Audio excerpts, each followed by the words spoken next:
hear Amanda's moving back to Colorado. It's 2013 and the end of my life. Freshman year's about to plummet just a little harder, but it didn't cause we kissed on that Halloween night. I bleached half my hair when I saw Zoe on your Vespa. It was orange from 3%. Halo teman-teman, perkenalkan kami dari kelompok 4. Kami sekarang berada di salah satu kafe terhits di Makassar, yaitu Cafe Reza. Tujuan kami datang ke sini akan melakukan wawancara terkait usaha di bidang kuliner. Sebelumnya, perkenalkan nama saya Siti Zulaika Cakra dan teman saya. Halo, perkenalkan nama saya Ahmad Fauzi. Hai guys, perkenalkan nama saya Ryan Naldi. Halo guys, perkenalkan nama saya Kemuning. Kemudian tanpa basa-basi lagi langsung saja kita ke videonya. Perkenalkan nama saya Kemuning Dwi Putri Haryanto dari SMA Negeri 17 Makassar. Kami mendapatkan tugas dari guru untuk mewawancarai suatu usaha sebagai syarat kenaikan kelas. Namun sebelum kami memulai wawancara, apakah kakak bisa memperkenalkan diri dulu, nama, latar belakang? Nama saya Muhammad Inmas Safei, dipanggil Dimas. Kalau untuk latar belakang saya adalah alumni Politeknik Pariwisata Makassar. Pertanyaan pertama itu, siapa nama lengkap yang punya usaha? Kalau untuk nama lengkap, kebetulan dia orang asli Sidrap. Dia kebetulan juga punya cabang di sini. Ada cabang pertama Parepare, kedua ada di Makassar, ketiga di Sidrap. Kebetulan dia orang lokal, namanya Ida Mase. Dia adalah DPRD Sidrap sampai sekarang. Ya. Terus kalau boleh tahu, kan nama usaha ini Cafe Reza. Yeah. Jadi Cafe Reza itu terinspirasi dari mana? Kalau untuk identik dengan nama Cafe Reza adalah anaknya. Dia anak kedua. Yang pertama itu ada Ayu, ketiga adalah Reza. Jadi semua yang namanya Reza, Cafe Reza Makassar, Cafe Reza Parepare, Cafe Reza Sidrap, semua dari anak keduanya. Kebetulan dia kuliah di Jakarta, tapi sekarang kebetulan ada di Makassar. Jelas namanya Reza, anak kedua. Kalau boleh tahu, jenis kuliner yang umum dijual di sini seperti apa saja? Kalau untuk untuk Menu dominan, kalau untuk yang kita sering upsell di sini adalah menu lokal. Contoh seperti paleko. Kalau paleko kan identik sama makanan Sidrap atau Parepare. Iya. Tetap kita jual di sini makanan tradisional. Dominan di paleko sama ayam kampung gorengnya. Bagaimana alasan sehingga muncul ide usaha ini? Mungkin sebelum adanya usaha ini ada usaha lain dulu atau langsung usaha ini? Kalau untuk bagaimana ide Usaha yang terdiri dari pertama itu ada di cabang Parepare. Kebetulan untuk ownernya dia dominan tinggal di Parepare. Kebetulan dia punya lahan banyak. Dia bangun sebuah pertama kayak kafe sedang. Tapi dengan jalannya bisnis, dia mulai lagi ke cabang-cabang. Makassar kedua, ketiga Sidrap, terus nanti keempat ada di Pangkep. Iya. Terus sejauh ini untuk pembuatan makanan itu menggunakan alat atau bahan apa? Kalau boleh tahu? Kalau bahannya mungkin hanya untuk menu utamanya saja. Kalau untuk yang paling populer di sini kita di palekonya. Kalau untuk bahannya kita tetap pakai jenis bebeknya bebek yang kampung. Yang untuk proses pembuatannya dia tetap dibakar dulu, terus untuk dicincang. Tapi kalau untuk bumbu-bumbu rahasianya kita nggak bisa untuk upselling, soalnya kan kita jaga juga untuk cita rasa dari Cafe Reza tersendiri. Terus apa jenis kemasan yang digunakan mungkin saat ada pelanggan yang ingin membungkus makanan? Kalau untuk istilah dari pembungkus adalah takeaway. Kalau untuk takeaway kita ada beberapa jenis. Ada takeaway yang pakai cup, dia 60 ml. Ada juga takeaway yang bentuk plastik, dia 750 ml sama 1000 ml. Sama kita pakai juga takeaway paper untuk penyimpanan ikan goreng ataupun mungkin snack-snacknya kayak pisang goreng, ubi. Kita pakai takeaway yang paper. Terus bagaimana rincian biaya bahan baku yang digunakan? Kalau untuk rincian pembiayaan adalah namanya kos. Kalau kita di Indonesia perhotelan atau mungkin di Indonesia jasa pelayanan. Kalau untuk kos tersendiri itu lumayan sih untuk budgetnya, tapi kalau untuk rincian itu privasi untuk dunia pelayanan. Itu jenisnya dia di dalam kos pengeluaran. Ya. Terus kalau jumlah karyawan yang ada di sini, apa mungkin gajinya itu di atas UMR dan mungkin memiliki bonus begitu? Pertama itu untuk jumlah dulu. Ya. Pertama untuk jumlah staff yang ada di sini. Nanti saya akumulasi aja semua ya. Ada di bagian server, layanan, ada bagian section bar, ada di bagian public area atau mungkin bagian istilahnya bersih-bersih area lah, namanya public area. Terus ada juga bagian kitchen, terus ada juga di bagian steward, ada bagian pastry. Kalau untuk total keseluruhan ada di 28 orang ya, dalam berbagai section. Itu termasuk HRD, saya dengan mungkin manajer, sudah sekitar 29 orang ya. Itu untuk cabang pertama aja, cabang kedua aja di Makassar, khusus di sini. Beda lagi sama yang cabang kedua dan ketiga. Berapa perkiraan untung dan rugi yang biasa diperoleh dalam jangka waktu seminggu atau sebulan? Kita tidak pernah perhitungan soal jangka pendeknya, mungkin 2 minggu atau mungkin 1 minggu. Kalau untuk perhitungan untung dan ruginya itu kita akumulasi di dalam 1 bulan. Tapi untuk nominal untung ruginya itu adalah privasi perusahaan. Tapi untuk perhitungan 1 atau mungkin 2 minggu, semua industri perhotelan ataupun pendapatan restoran tidak ada yang namanya dihitung 2 minggu. Kita semua dihitungkan di akumulasi 1 bulan. Terus bagaimana strategi pemasaran atau penjualan dilakukan? Mungkin lewat brosur atau influencer begitu? Ya, kalau untuk saya, kebetulan saya dari Politeknik Pariwisata. Saya mengambil jurusan administrasi perhotelan. Kemarin saya di Hotel 4 Point, ada juga di Resort Patuno Resort, di Hotel Denpasar, dan juga di Bali pernah. Untuk teknik pemasarannya di sini kita dominan di sosial media. Terus untuk segmen pasarnya juga kebetulan kita di sini punya seperti Pak Damase. Dia adalah orang DPRD Sidrap. Kebetulan dia punya relasi di bagian jasa-jasa pelayanan, karena kebetulan juga owner kita banyak punya teman di dunia restoran. Jadi otomatis ada ya, pertama sosial media, kedua itu segmen pasar di kolega-koleganya owner. Kebetulan juga teman-teman kita punya juga bagian marketing di beberapa departemen hotel. Kebetulan ada beberapa juga karyawan dari perhotelan, otomatis kita bisa saling sharing apakah kita promosinya baik komunikasi atau mungkin bagi sosial media. Terus apa saja yang perlu dievaluasi dari usaha ini? Paling kalau untuk evaluasi, kebetulan saya fokus di bagian service. Saya biasa dominan di teknik pelayanan aja. Kan kita ini dunia cuma di bagian fokusnya restoran, tapi saya ambil SOP di dalam restoran, dalam hotel.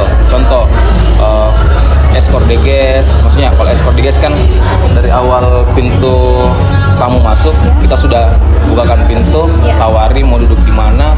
Nggak seperti kayak di kafe-kafe lain. Saya nggak mau menjelekkan kafe lain, tapi kalau untuk saya di sini fokusnya adalah pelayanan tamu dari awal pintu masuk, dari pengantaran, terus pas duduk kita tanyakan apa yang kita mau jual ke tamu. Kalau mungkin di tempat-tempat lain kan dominan tamu duduk baru datang servernya. Tapi kalau untuk bagi saya, tamu baru masuk kita harus standby di depan pintu, dari salam, terus tanyakan untuk berapa orang, apakah sudah reservasi atau belum.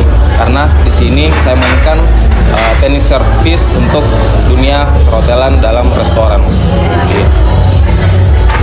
Apa yang menjadi permasalahan utama di usaha ini dari berdirinya usaha ini? Pertama itu cita rasa. Karena cita rasa kan kita ambil stok dari supplier.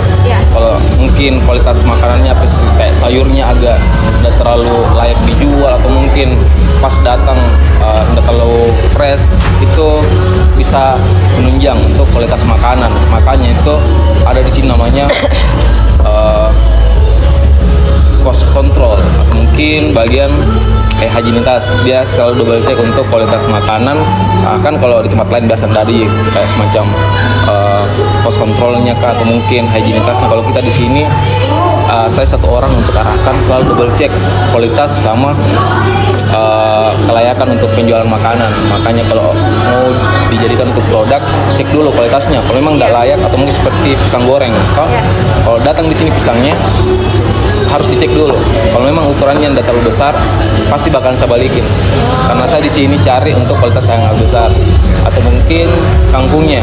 Kalau kangkung tidak layak untuk kita masak di sini, mesti kayak daunnya biasa kayak lubang-lubang dimakan sama cacing aulat kayak gitu. Saya selalu double check. Kalau memang tidak layak, saya balikin. Itu datang baru. Makanya saya di sini untuk menjaga kualitas makanan, selalu kualitas produk yang saya mau jual harus juga layak untuk konsumsi. Lagi, Menurut Mas, bagaimana cara agar usaha ini bisa lebih berkembang lagi? kalau untuk saya adalah paling kualitas pelayanan. Karena kalau kualitas pelayanannya lebih bagus, otomatis Kapresa bakalan berkembang juga. Contoh seperti tamu datang, enak perasaannya, pasti bakalan datang lagi. Toh tidak sama seperti kayak di tempat lain. Kalau pas kita datang bilang ih kayak begini, kuras pelayanannya, mahal makanannya, terus kualitasnya ndak balance dengan pengeluaran yang saya keluarkan. Toh harusnya balance gitu sama pengeluaran yang saya mau bawakan ke sini. Makanya kualitas pelayanan harus dijaga. Kalau memang bagus kualitas pelayanan, otomatis tamu juga bakalan datang. Toh otomatis kalau memang rame, kita juga sebagai pengusaha pasti bakalan mubas buka cabang baru. Karena tidak mungkin kita buka cabang baru kalau tidak mau lagi datang tamu. Makanya itu kualitas pelayanan harus dijaga sama kualitas makanan dan juga pelayanan dua. Lagi. Terus apa ada yang Mas butuhkan saat ini dari pemerintah? Bila apa ada yang Mas butuhkan saat ini dari pemerintah? Bila ada, apa boleh kami tahu apa yang dibutuhkan? Paling soal BPJS ketenagakerjaan. Karena kan kalau untuk BPJS ketenagakerjaan kita diwajibkan untuk semua industri jasa pelayanan. Untuk alhamdulillah untuk bagi tim server dan juga tim Kapresa sudah mempunyai BPJS ketenagakerjaan, jadi aman semua. Untuk keluhan saat ini kayaknya tidak ada, karena kebetulan kita semua cabang Kapresa aman dalam wajib pajak, aman semua. Sebelum adanya usaha ini, apa ada usaha yang dilakukan terlebih dahulu untuk mendapatkan modal? Untuk usaha kayaknya belum ada. Paling yang setahu saya, kebetulan saya bukan ownernya, cuma saya tahu saya dia cuma punya satu di Parepare, namanya Kapresa Parepare. Dari situ awalnya baru buka cabang lagi. Kalau untuk usaha sebelumnya, bagi saya yang belum saya tahu. Apa selain penjualan secara offline, apakah ada melalui penjualan online mungkin seperti GoFood begitu? Kalau untuk teknik penjualan kita ada dua macam, yang seperti kamu bilang ada di bagian online seperti GoFood atau mungkin bagian Shopee. Kita ada namanya kayak Shopee untuk langsung pengantaran kan, kita juga sama langsung datang ke rumah. Apa yang membuat Anda adalah orang yang tepat untuk pekerjaan ini? Apa? Dibilang? Waduh. Apa yang membuat Anda merasa tepat dalam pekerjaan ini? Pertama, saya adalah basic di dunia service. Kebetulan juga basic saya di kampus mengambil jurusan administrasi perhotelan dan juga service pelayanan. Terus saya juga sudah beberapa di dunia service seperti di hotel-hotel, di resort atau mungkin hotel bintang 4. Seperti yang terakhir saya di Hotel 4 Point ada 5 tahun di sana. Saya tertarik di sini karena kebetulan manajer saya adalah orang dari Hotel Aereduta, namanya Ina Parenrengi, dia Hotel Aereduta. Saya tertarik di sini karena saya ditawari di bagian HRD dan juga backup SPP. Makanya saya tertarik untuk mengambil ilmu di bagian back office dan juga supervisor di bagian sini. Terus seberapa penting pelayanan pelanggan bagi Anda? Kenapa? Seberapa penting pelayanan pelanggan bagi Anda? Sangat penting bagian industri jasa pelayanan seperti restoran. Karena kalau kita tidak jaga kualitas pelayanan kepada tamu, pasti tamu juga bakalan jenuh dengan kualitas pelayanan di sini. Contoh kalau pelayananmu buruk, tidak ramah-ramah, kurang senyum, tidak disapa, tidak care dengan tamu, pasti tamu juga bakalan sudah media cukup satu kali saya kesini. Saya sudah tahu yang namanya kualitas pelayanannya Cafe Reza. Kalau seperti di tempat-tempat lain itu namanya hotel atau mungkin restoran baru buka, pasti orang Makassar identik sama mau tahu gitu ya. Oh ada restoran mau buka ini, coba deh apakah pelayanannya bagus atau mungkin makanannya bagus. Kan harus balance antara dua itu, makanan sama pelayanan. Tapi kalau pelayananmu buruk, makananmu bagus, pasti sama aja. Bakalan orang juga cukup tahu juga. Nah, sudah beda karena enggak bagus pelayanannya di sini, makanannya jadi enak. Tapi saya di sini jaga kualitas makanan, pelayanan dan juga teknik service yang kuberikan sama teman-teman yang ada di sini. Otomatis kita sudah buka di sini sekitar 2 tahun lebih dan alhamdulillah tamu juga di sini enggak dibilang apa mau tahu enggak.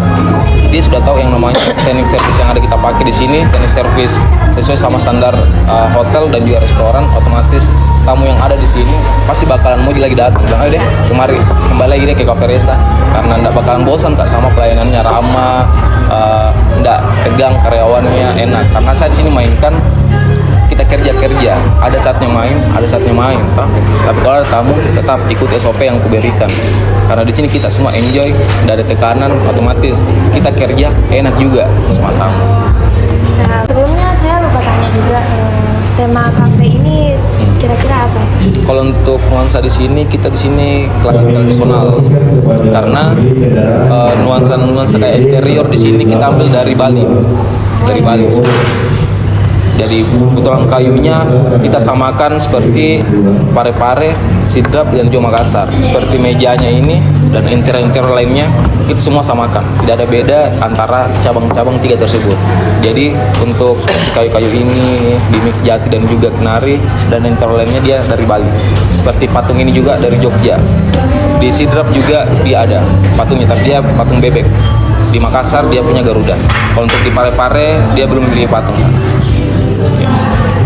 Jadi interior semua yang kita pakai di sini adalah Bali dan juga sidrap Makassar. Jadi kalau tamu-tamu habis dari Bali pasti bakalan kayak serasa Bali karena beberapa tamu di sini bilang kayak saya rasa Bali gini Mas karena kayak interiornya Bali. Baik, mungkin itu saja. Terima kasih Kak atas waktunya. Thank you. Nah, oke guys. Jadi itulah tadi video wawancara dari kelompok kami. Terima kasih buat teman-teman yang sudah nonton video ini. Oke teman-teman, jangan lupa datang ya. See you.